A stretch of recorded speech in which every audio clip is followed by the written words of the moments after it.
relevan dan praktis. Itu kuncinya. Dan kita akan mulai menawarkan kurikulum yang jauh lebih merdeka. Sekarang lagi dites di sekolah-sekolah penggerak, kurikulum yang satu bisa dimengerti oleh guru, kedua fleksibel sehingga guru boleh mengadaptasi sesuai dengan kebutuhan dan kemampuan murid-muridnya, dan ketiga memberikan kesempatan untuk guru berkreasi dan berinovasi sehingga proses pembelajaran itu jauh lebih mudah. Bismillahirrahmanirrahim. Assalamualaikum warahmatullahi wabarakatuh. Halo, selamat berjumpa kembali dengan saya Laul MH di channel Nyembir. Seperti biasa kita masih akan curhat seputar tema yang cukup menarik di 3 bulan terakhir ini, yaitu tentang pergantian kurikulum baru, kurikulum prototipe di 2022. Namun sebelum video ini berlanjut, ada baiknya dukung channel kami dengan cara subscribe, like, and share jikalau video ini dirasa cukup bermanfaat. Bapak, Ibu, guru cerdas, orang tua bijak, dan siswa-siswa sekalian di seluruh Nusantara, curhatan kita kali ini masih spesifik mengenai karakteristik dan struktur kurikulum prototipe jenjang pendidikan dasar. Curhatan pertama kita awali dari karakteristik yang pertama. Apabila kita mencermati struktur kurikulum sebelumnya, di sana nampak bahwa di dalam mata pelajaran kelompok A ada mata pelajaran ilmu pengetahuan alam dan ada mata pelajaran ilmu pengetahuan sosial.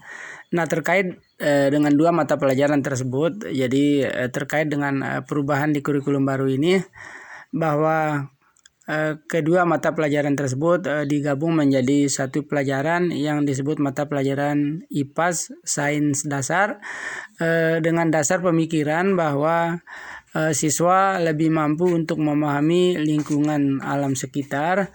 Kenapa? Karena materi yang selama ini terpisah menjadi satu kesatuan sehingga siswa lebih gampang untuk memahaminya.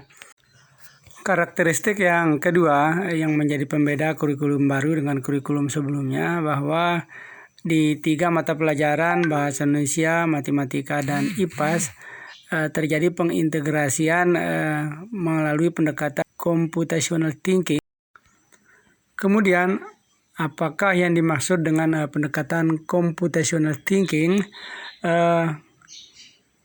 Ini adalah suatu metode penyelesaian persoalan dengan menerapkan teknik-teknik ilmu komputer atau informatika yang akan mendorong siswa untuk berpikir lebih kreatif, lebih kritis dalam menyelesaikan beberapa persoalan mata pelajaran, menerapkan konsep-konsep berpikir komputasional. Terkait dengan pendekatan computational thinking, kaitannya erat sekali dengan kegiatan pemecahan masalah atau problem solving, dan ini menjadi tuntutan yang kunci, skill kunci yang dituntut oleh perubahan kurikulum ini kepada peserta didik, dan ini menjadi bekal dalam dunia kerja modern sekarang ini. Karakteristik yang ketiga, dan ini menjadi sesuatu yang baru di kurikulum prototipe, di mana pelajaran bahasa Inggris sudah dimunculkan sebagai mata pelajaran pilihan, dan ini menjadi pertimbangan yang sangat rasional.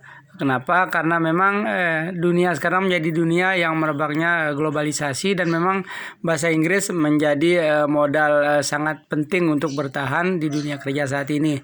Kemudian karakteristik yang keempat, pembelajaran berbasis proyek diberlakukan di semua mata pelajaran.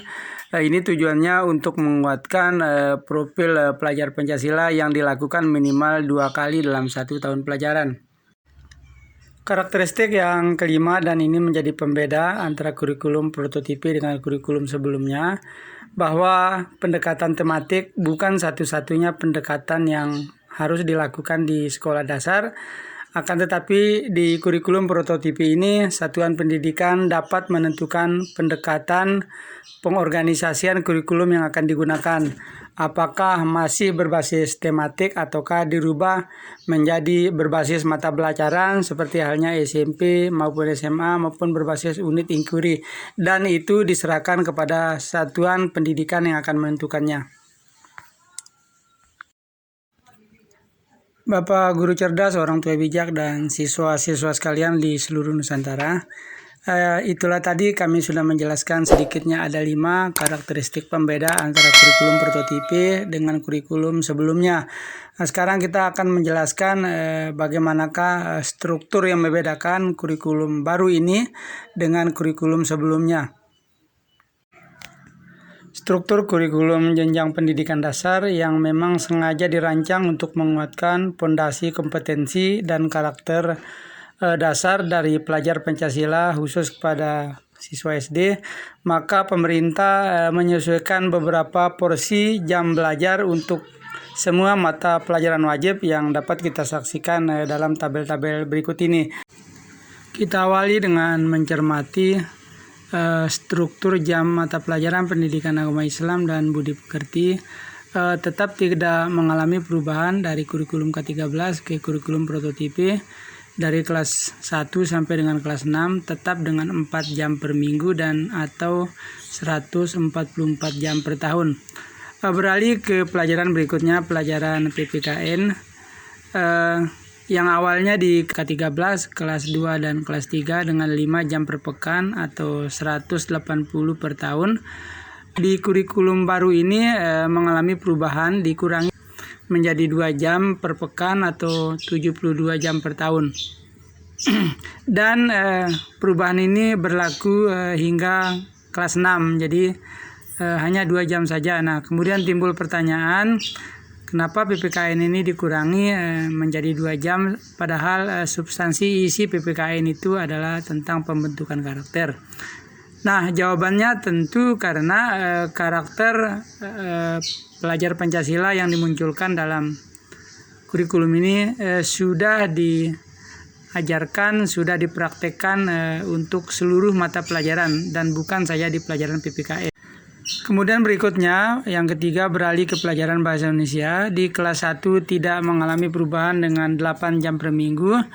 Kemudian di kelas 2 dari 9 jam bertambah menjadi 10 jam di kurikulum baru. Kemudian di kelas 3 tetap dengan 10 jam. Nah, di kelas 4-nya 5 dan 6 berkurang dari 10 menjadi 7 jam. Berikutnya di pelajaran matematika, di kurikulum awalnya K13 dengan 5 jam di kelas 1, kemudian bertambah 1 menjadi 6 di kelas 2 hingga kelas 6. Nah, di kurikulum baru ini semenjak kelas 1 bertambah dari 5 menjadi 8 jam dan bertahan hingga kelas 6 dengan tetap 8 jam. Berikutnya di pelajaran IPA dan IPS yang di kurikulum K13 yang mulai diajarkan di kelas 4, 5 hingga 6 dengan masing-masing 3 jam per minggu. Nah, di kurikulum baru ini yang menjadi karakter pembeda dengan kurikulum sebelumnya bahwa 2 mata pelajaran ini digabung menjadi 1 mata pelajaran yang disebut dengan mata pelajaran IPA Sains Dasar. Nah, kemudian jika di K13 mulai diajarkan di kelas 4, maka IPA Sains Dasar ini mulai diajarkan di kelas 3, 4, 5 hingga 6, kemudian bertambah 2 kali lipat dari 3 menjadi 6 jam per minggu. Yang berikutnya pelajaran seni dan prakarya dan pelajaran pendidikan jasmani. Seperti halnya pelajaran pendidikan agama Islam dan budi pekerti, tidak mengalami perubahan jam dari kurikulum sebelumnya ke kurikulum baru, tetap dengan 4 jam per minggu atau 144 jam. Bapak, Ibu guru cerdas, orang tua bijak, dan siswa-siswa sekalian di seluruh Nusantara, itulah sedikit curhatan mengenai beberapa karakteristik dan struktur pembeda antara kurikulum K13 dengan kurikulum prototipe. Semoga curhatan ini membantu semuanya untuk mempersiapkan diri 6 bulan ke depan pada saat opsi ini diberlakukan di bulan Juli di 2022. Terima kasih sudah menyimak video ini dan terima kasih sudah sempat subscribe, like dan share. Semoga bermanfaat. Billahi taufiq wal hidayah. Wassalamualaikum warahmatullahi wabarakatuh.